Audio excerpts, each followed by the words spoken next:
Hello and welcome to The Understudy, the channel that teaches you everything about musical theater. My name is Philippa, and today I will read from Broadway musicals, The 101 Greatest Shows of All Time by Ken Bloom and Frank Blasnick.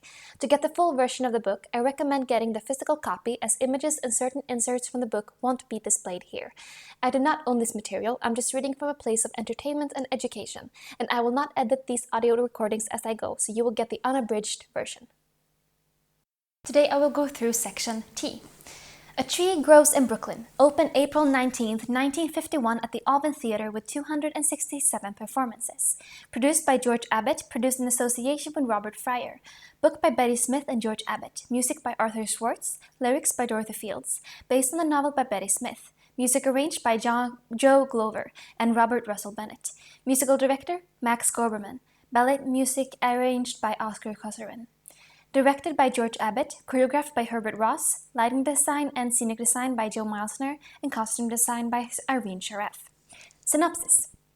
On the way to meet his girlfriend Hildy, Johnny runs into Katie and falls instantly in love.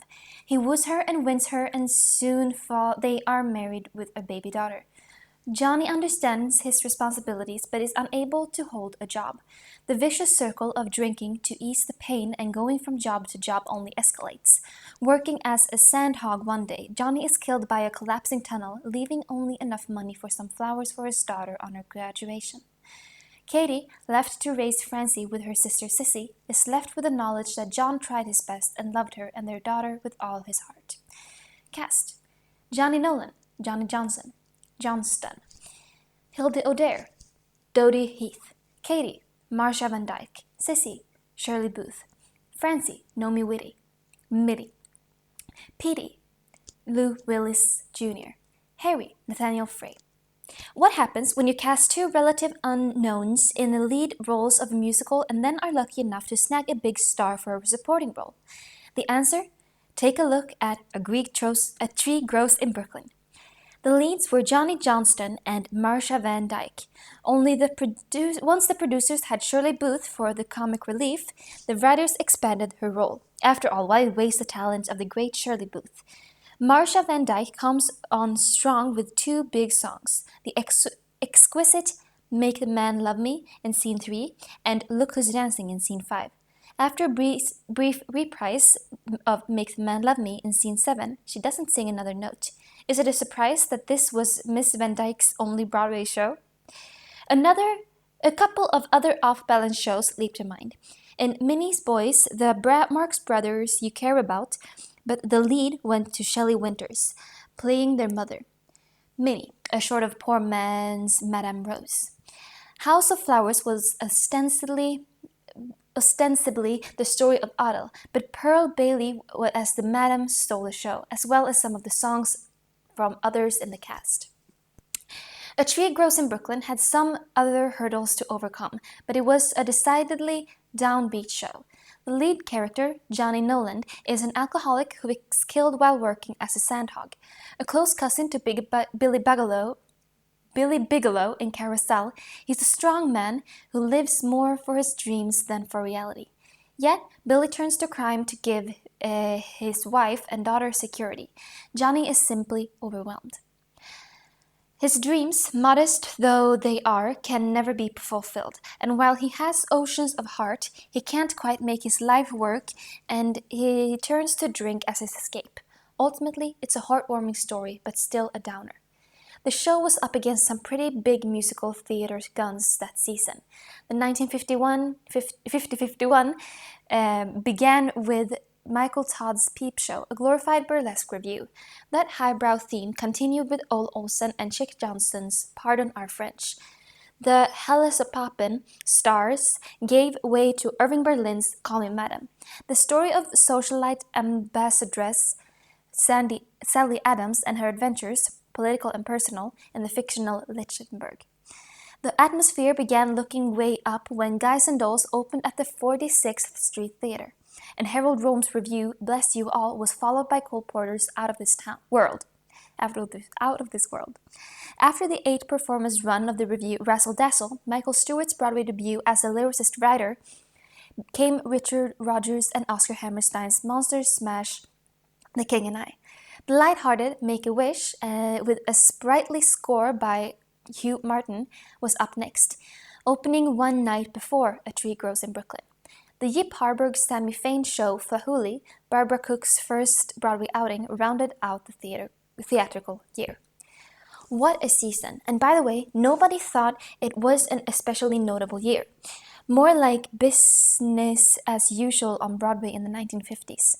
Despite the comic hijinks of Shirley Booth and Nat Frey, A Tree Grows in Brooklyn was the most sober of the pack that year. Even though the lead character in The King and I dies, it's right at the curtain's fall. Most of the other shows that year were decidedly brighter fare. Call Me Madam, a typical Merman romp, or Guys and Dolls, where one of the leads had a very bad cold, or Michael Todd's Peep Show, where the entire female element of the cast were in imminent danger from pneumonia. Yep, A Tree Grows in Brooklyn had an uphill battle. Still, its heartfelt sentiment, its excellent score, and the central performance of the wonderfully swarm Shirley Booth made it the fifth longest-running musical of the season. Dorothy Fields. Dorothy Fields, lyricist book writer whose work never seemed out of step with the quickly changing times, made her debut as part of the Fields theatrical dynasty. Working with her brother Herbert, she wrote books for such musicals as Let's Face It, Something for the Boys, Up in Central Park, and their biggest hit, Annie Get Your Gun. As lyricist and book writer, she created Stars in Your Eyes, Arms and the Girl, The Tree Grows in Brooklyn, By the Beautiful Sea, and Redhead. The lyrics for her last show, Sweet Charity and Seesaw, are so in touch with contemporary language that they completely belie her age, making her sound like the hippest 60-something chick in the biz. Listen to You Should See Yourself from Charity, 1966, or Nobody Does It Like Me from Seesaw, 1973. And consider that this woman first wrote songs for Blackbirds of 1928. Like fellow female lyricist Carolyn Lee, she was a highly complicated person, and personal troubles kept her away from the theater for much of the 1950s and 60s. Shirley Booth. Along with Elaine Stritch and Glenn Close, Shirley Booth was one of the few great dramatic actresses who also made a mark in musical theater. She made her Broadway debut in 1945 in the short-lived Hollywood Pinafore. She had a phenomenal career with roles in plays as varied as My Sister Eileen, Time of the Cuckoo, Come Back, Little Sheba, and Desk Set. After her performance as the fun-loving Sissy in A Tree Grows in Brooklyn, she returned to the musical stage 3 years later, reuniting with Arthur Schwartz and Dorothy Fields in By the Beautiful Sea. Her biggest failure, Juno, 1959, had a powerful score by Mark Blitzstein and that has attracted a great cult following. She spent the 1960s on television as the lovable maid Hazel, a role many of her grander theater associates looked up upon as a true slumming, achieving the kind of fame and security she had never had as a theater actress. Her final Broadway musical was the short-lived Look to the Lilies, a Jules Stein musicalization of the hit film Lilies of the Field, in which, despite her shortcomings in some departments, she gave a customary heartfelt and touching performance, particularly in her exceedingly well-played scenes with Al Friedman Jr. With more brief, non-musical roles followed, then a long, happy retirement in Massachusetts. Flops, Part 3. Let's take a breather one final time to pay tribute to those Hellinger heartbreakers, those Schubert shutouts, those 56th Street fiascos. Remember that the shows that have earned their position on these pages are not necessarily deserving of their status. Some contain elements as impressive as any in the 101 shows that have their own chapters. Those are the most disappointing flops of all, the ones that aren't even fun to dish. God bless Whoop Up. Larry Grossman. The most talented Broadway composer never to have a hit. Larry Grossman began his career when he and Hal Haggerty teamed up to write the jaunty score of the Marx Brothers biomusical, Minnie's Boys. He spent the 1970s writing specialty material for Shirley MacLaine, Julie Andrews, Goldie Hawn, and Liza Minnelli, along with the show Good Time Charlie. Incidental music for dramas such as Play Memory and End of the World, and the lively score of Off-Broadway's Snoopy. Teaming with three legends, director Hal Prince and author Betty Comden and Adolph Green, their 1982 show A Doll's Life was a critical commercial failure, though it includes some of the Grossman's most ambitious and haunting music. In 1985 came Grind, with another underrated score from Grossman. It was his last produced Broadway musical to date. After another disappointment in Paper Moon, whose marquee was already up at the Marquee Theatre when the plug was pulled on its Broadway run, Grossman is currently waiting to see a full production of his musicalization of Tom Jones. Highlights of his catalog include such beautiful songs as I Leave the World from Good Time Charlie, Letter to the Children from A Doll's Life, and a fantastic torch song, All Things to One Man, from Grind. But perhaps the song title that best sums up Grossman's career is Where Was I When They Passed Out Luck, from Minnie's Boys.